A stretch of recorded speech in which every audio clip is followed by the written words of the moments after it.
Welcome, everybody. Zip up those vault suits, put on those Pip Boys, and here we are going over episode 1 of Fallout on Amazon. Yes, Video. episode 1. So, pretty much they introduced us to 3 new characters in the Fallout world. Lucy, Maximus, and the Ghoul. And Bethesda was nice enough that, since they dropped this right away, that they released their special stats for, I guess, the world to see, so you guys can kind of see how, what type of character they would be if they were actually in a Fallout video game.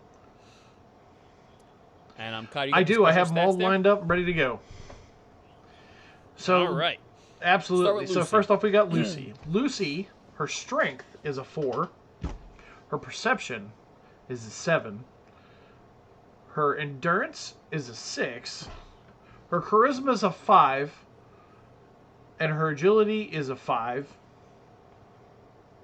Her intelligence is a 6. And her luck is a 7.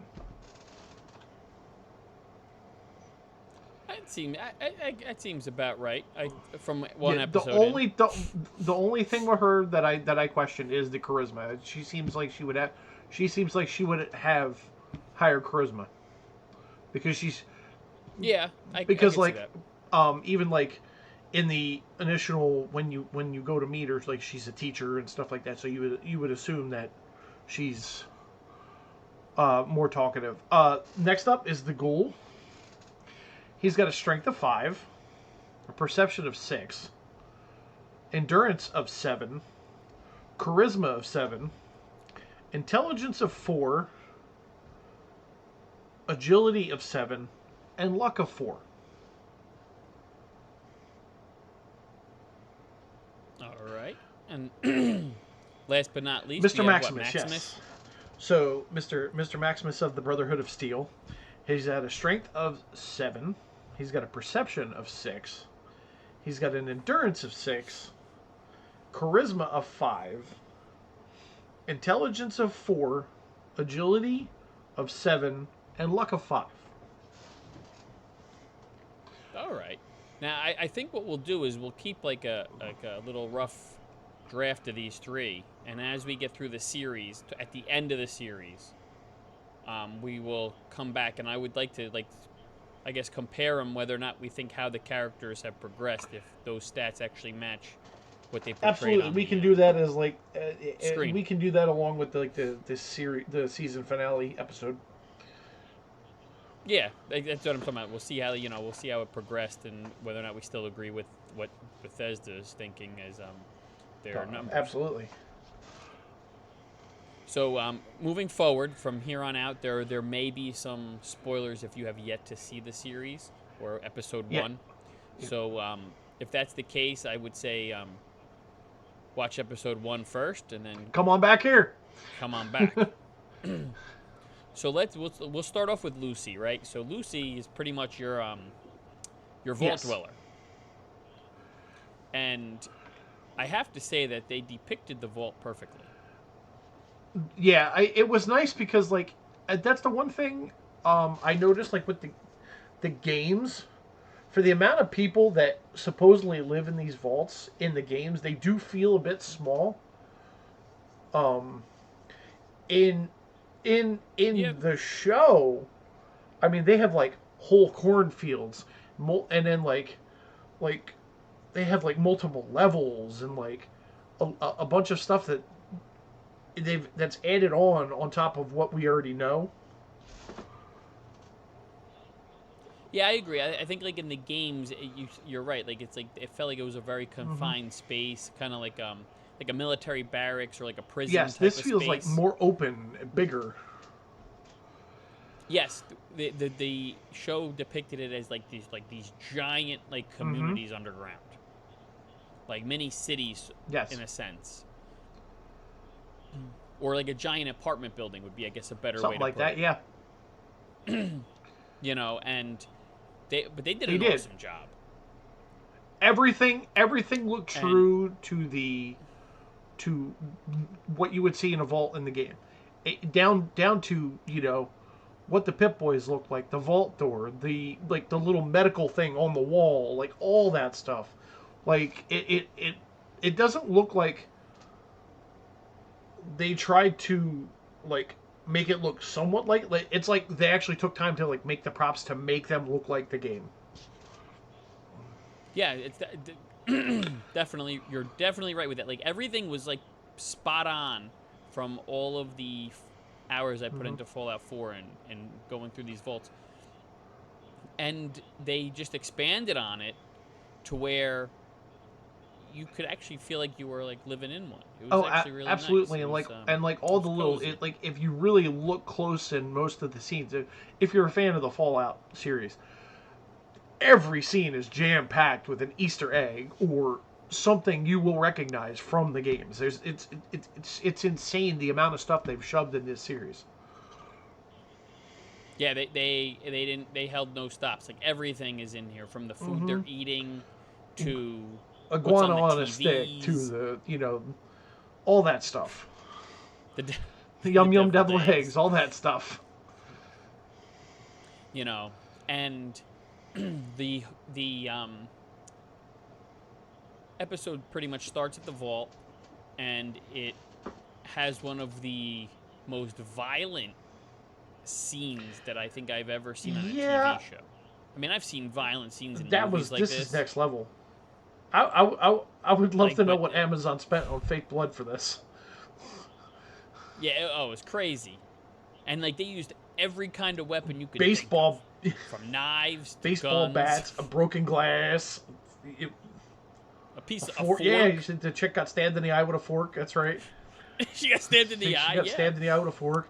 Dude got cut in half by a door. Like shotguns and and pistols and you name it.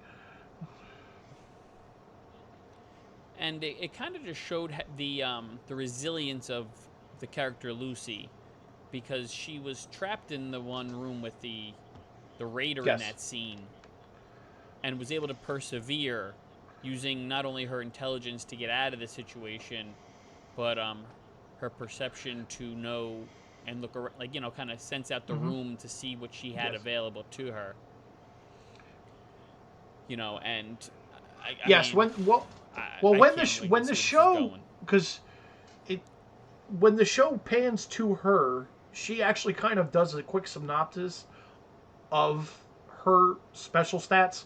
She doesn't actually give numbers like we went over in the beginning. It just kind of like what she, it was talking about like her agility and acrobatics, and like her pipe fitters thing, and it showed she was the teacher, and like all these other things. Like she said, she had basic arms training, basic hand to hand combat training. So like she can hold her own. I mean, but in that kind of a situation, she thought on her feet and she was able to overcome what she had to overcome. Yeah, and then they finally, the whole situation happens. The raiders leave, and then she makes the decision to exit the vault. Which, um, due to the events of what happened, she basically is going on a mission to return her father. Yeah, save her father. Yep. And then from there, it led us to Maximus, who is at the Brotherhood of Steel Yes. training camp.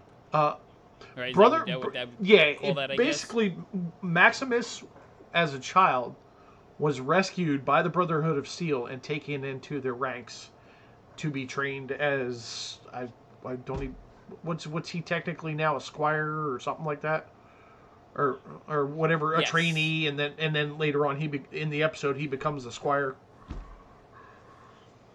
Yes, becomes a squire, and then I think they call the people in the Yeah, power they're armor the knights, knights. They're knights. and then So other ranks above that in the games are, I believe, paladin and something else. I can't think of it off the top of my head.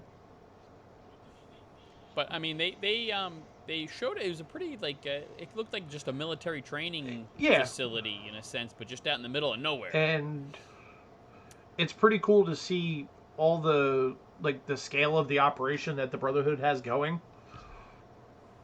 because it's like a Oh, it's like a it's gigantic huge. army barracks, and it's cool to see how you go through because like in the games it doesn't really kind of get into like their day-to-day operations. It's just kind of, the Brotherhood's here, they have, power armor, they look cool, we're gonna see what they do, kind of thing. Yep. This kind of goes into I really like that it kind of went into more of their day-to-day operations and how they go about things.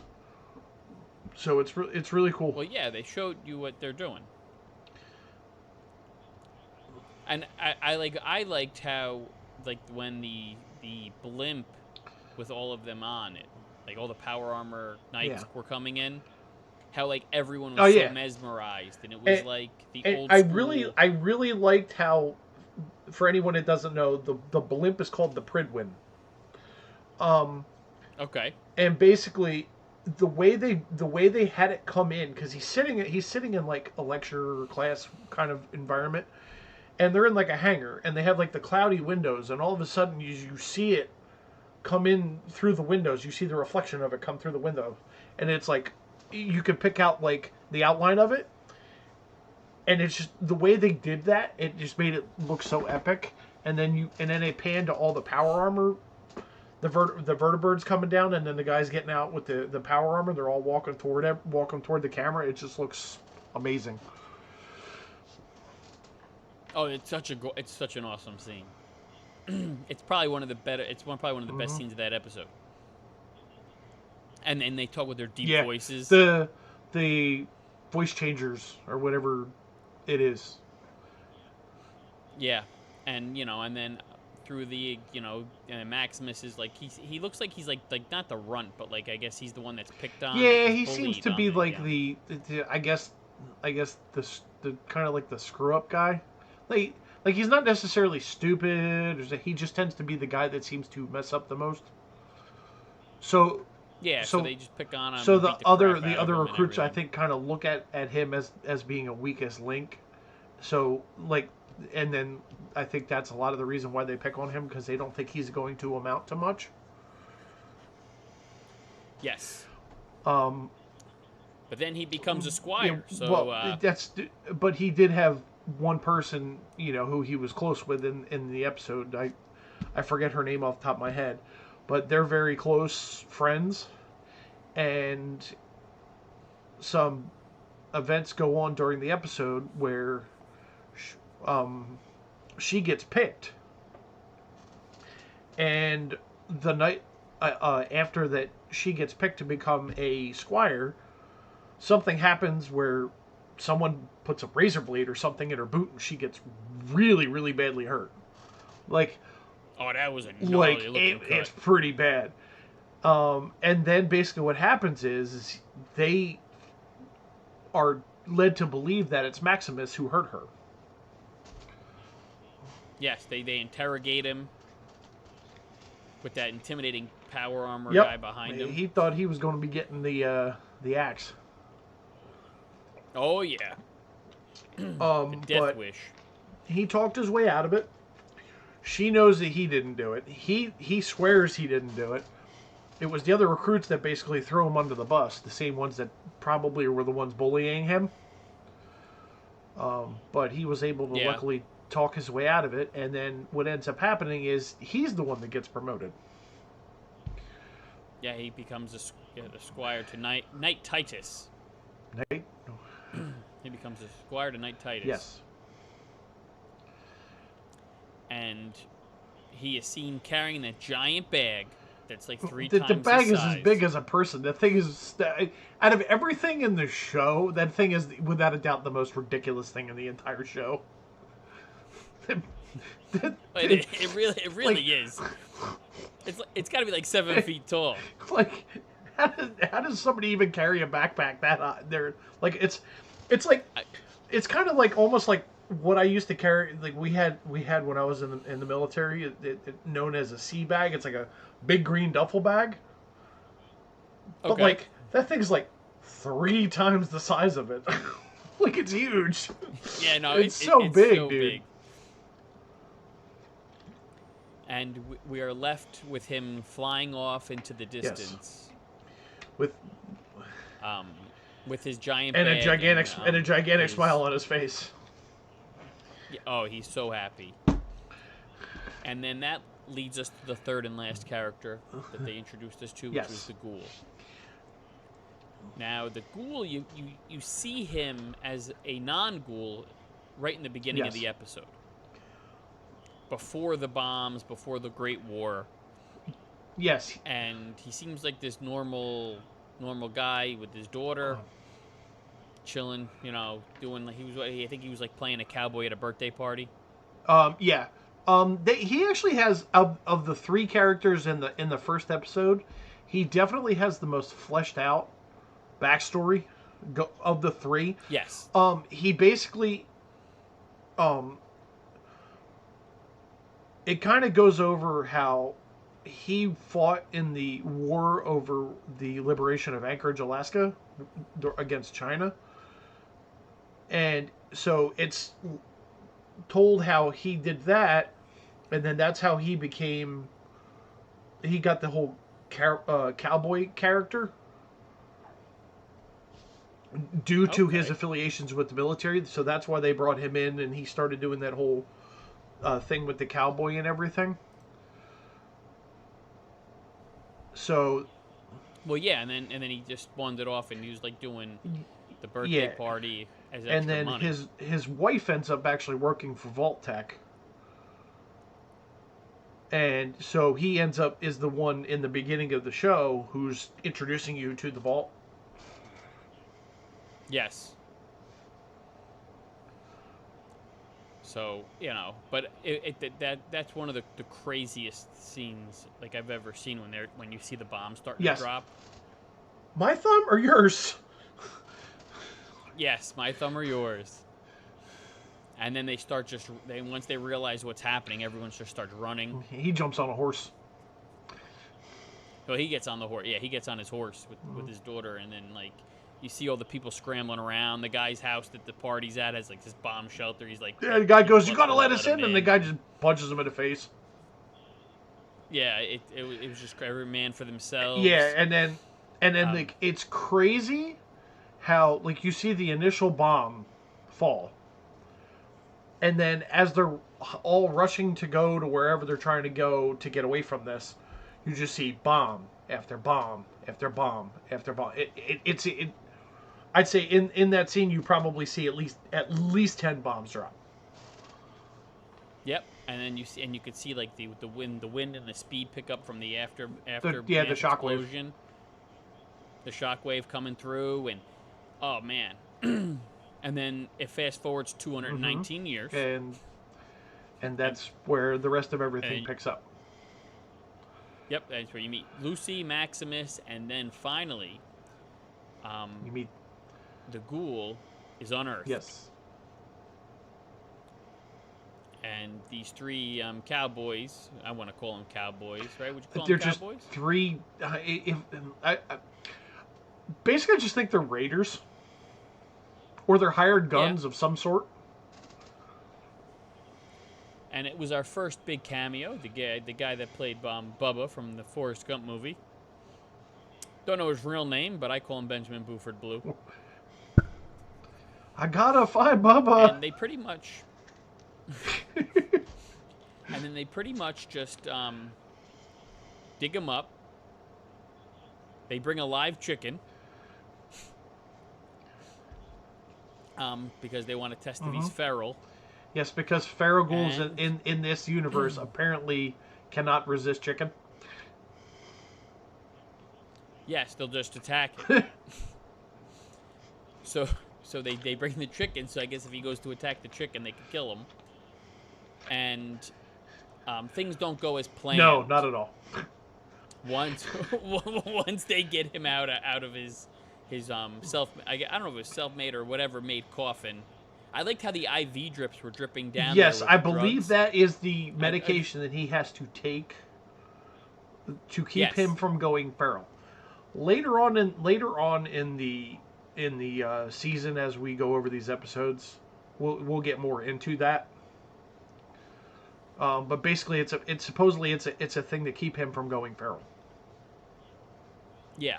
So they had So that's why they weren't sure if it ran out. So that's why they brought the chicken, and pretty much they just Yeah, all end up dead. because he's quite the BA. Yes. And that's pretty much where it ends. Like right? So like One guy takes he he kills those three guys. he knocks one into the very coffin that he was in. One takes a shotgun Yep. to the face. And the other one, I forget how he kills him, but he dispatches of him with with tons of prejudice.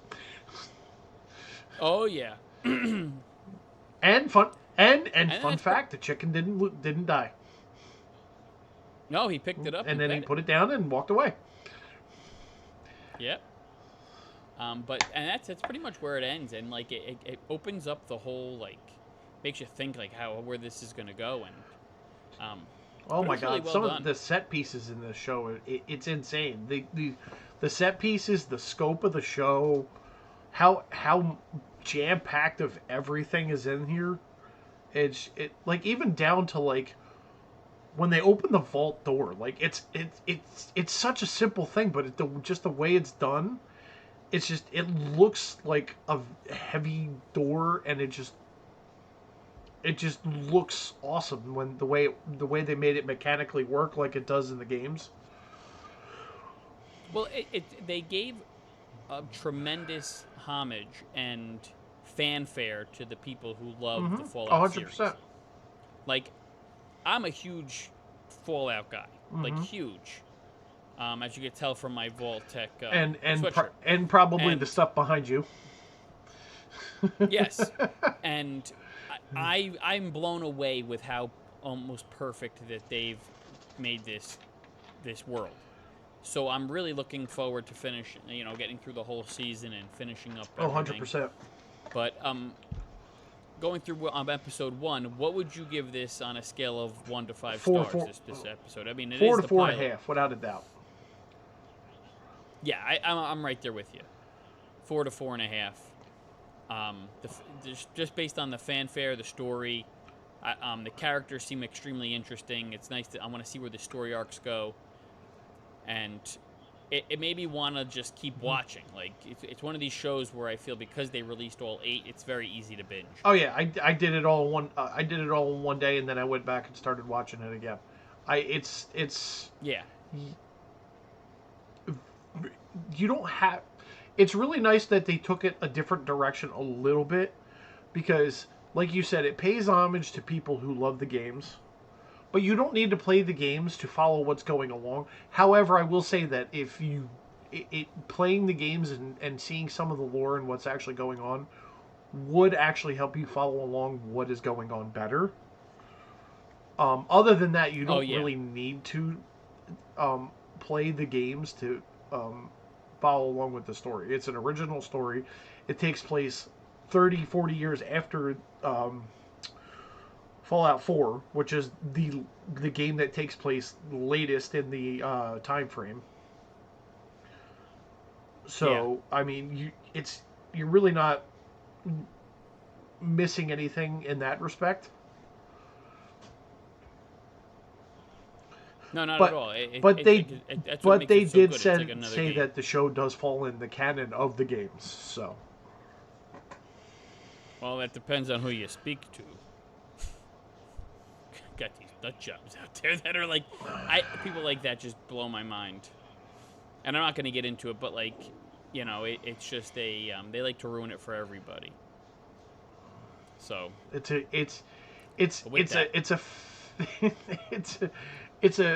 do the same thing with like every series. Like